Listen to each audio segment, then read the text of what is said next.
Namaste people, welcome back to KK's Take. Finally, I'm done with the show of Tandel.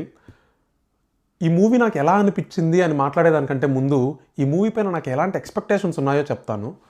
Personally I'm not a big fan of love stories. So ఈ movie యొక్క trailers కానీ promotions కానీ నన్ను అంతగా అయితే excite చేయలేదు. దానికి తోడు ట్రైలర్లో ఉన్న పాకిస్తాన్ రిలేటెడ్ సీన్స్కి mass and over the top treatment ఉండేసరికి I was even more sceptical about it. కానీ మెయిన్ స్ట్రీమ్ మూవీస్కి థియేట్రికల్ ఎక్స్పీరియన్స్ మిస్ అవ్వడం నాకు ఇష్టం లేదు కాబట్టి I walked in with very least expectations. So నాకు ఈ మూవీ వర్కౌట్ అయిందా అని నన్ను అడిగితే yes, it was a decent watch. Generally genre ఏదైనా కూడా నేను ఒక మూవీని స్మూత్గా చూడాలి అంటే ఎంతో కొంత ఎమోషనల్ కనెక్ట్ అనేది ఉండాలి. అందులోనూ ఇలాంటి లవ్ స్టోరీస్కి ఆ సోల్కి కానీ లేదంటే ఆ కోర్ ఎమోషన్కి కానీ అంతగా కనెక్ట్ అవ్వలేకపోతే it will be really hard to sit through. But fortunately it was not the case here. Raju and Satya played by Naga Chaitanya and Sai Pallavi, వాళ్ళిద్దరి మధ్య లాంగ్ డిస్టెన్స్ వల్ల వచ్చే ఆ వెయిటింగ్ అండ్ ఫీల్ ఏదైతే ఉందో, అంటే ట్రూ ఇన్సిడెంట్స్ని బేస్ చేసుకొని రాసుకున్న ఒక లవ్ స్టోరీ కాబట్టి ఈ మూవీ అంతా కూడా శ్రీకాకుళంలోని ఫిషర్మెన్ యొక్క ఫ్యామిలీస్ బ్యాక్డ్రాప్లో నడుస్తూ ఉంటుంది. సో ఈ మత్స్యకారులు ఫిషింగ్కి వెళ్ళినప్పుడు వాళ్ళ ఫ్యామిలీస్తో కమ్యూనికేషన్ కట్ అయిపోతుంది కొన్ని మంత్స్ పాటు.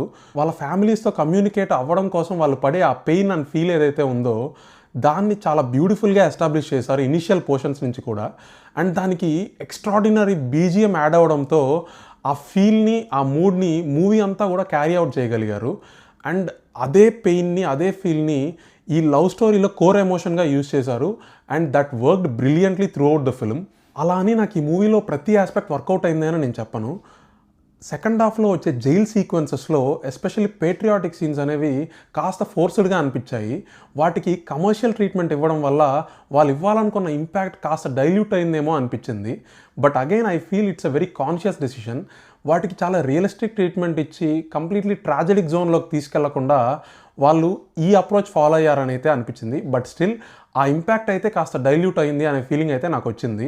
నేను ఇందాక చెప్పినట్టు ఆ కోర్ ఎమోషన్ నాకు వర్కౌట్ అయింది కాబట్టి ఇలాంటి చిన్న చిన్న ఇష్యూస్ని కూడా ఫర్గివ్ చేస్తూ నేను మూవీని చూడగలిగాను. ఆన్ టాప్ ఆఫ్ దట్ నాకు ఎక్కడ బోర్ అయితే అనిపించలేదు. అండ్ ఇక్కడ మనం స్పెషల్గా మాట్లాడుకోవాల్సింది ప్రీ క్లైమాక్స్ సీక్వెన్స్ గురించి. అంటే ఇది ఒక లవ్ స్టోరీ అనేసి మనం ఇందాకే మాట్లాడుకున్నాం. But Thandel is a title related to heroes profession. అలా ఎందుకు పెట్టారు అనే దానికి జస్టిఫికేషన్ ఇస్తూ ప్రీ క్లైమాక్స్ సీక్వెన్స్ నడుస్తుంది. అండ్ అది ఎంత బాగా వర్కౌట్ అయింది అంటే నాకు సెకండ్ హాఫ్ పైన ఉన్న కంప్లైంట్స్ అన్నిటినీ అది కంప్లీట్గా ఓవర్ షాడో చేసేసింది. అండ్ ఇంకో చిన్న స్పెషల్ మెన్షన్ ఏంటి అంటే చందు మొండేటి గారు ఆయన తీసిన ఫస్ట్ మూవీ కార్తికేయ దగ్గర నుంచి కూడా ప్రతి మూవీలో ఎక్కడో ఒక చోట ఆడపిల్లల రిలేటెడ్గా మంచి డైలాగ్ కానీ సీన్స్ కానీ పెడుతూ ఉంటారు కదా. సో అదే ట్రెడిషన్ని ఇందులో కూడా ఫాలో అయ్యారు. అండ్ ఇప్పటి వరకు మనం మాట్లాడుకున్న ఆ ప్రీ క్లైమాక్స్ సీక్వెన్స్లో ఒక చిన్న డైలాగ్ అయితే ఇన్సర్ట్ చేశారు. అండ్ అది చాలా బాగా అనిపించింది. And I don't want to spoil it for you. మీరు కానీ అది అబ్జర్వ్ చేసుంటే కింద కమెంట్ సెక్షన్లో మెన్షన్ చేయండి. And that's my take on the movie Thandel. మీకు కానీ లవ్ స్టోరీస్ చూడడం ఇష్టమైతే you can easily give this one A try. Please do like, share and subscribe to my channel. As of now, signing off. Thank you.